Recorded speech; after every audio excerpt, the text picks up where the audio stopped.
Welcome to my That Muffin Art channel. Here is a beautiful box. You can say gift box. You can start by different colors of paper and then fold all the papers with glue. Learning how to draw and art is a rewarding and enriching process.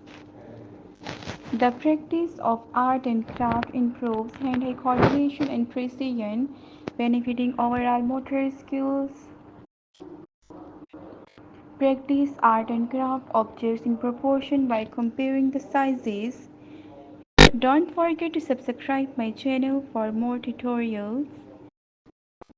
Start experimenting by craft simple shapes and turning them into more complex ideas or characters.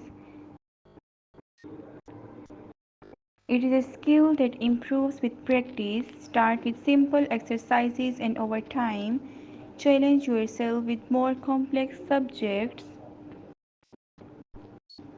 Art and craft is a journey that takes time and dedication, but with practice, anyone can improve their skills.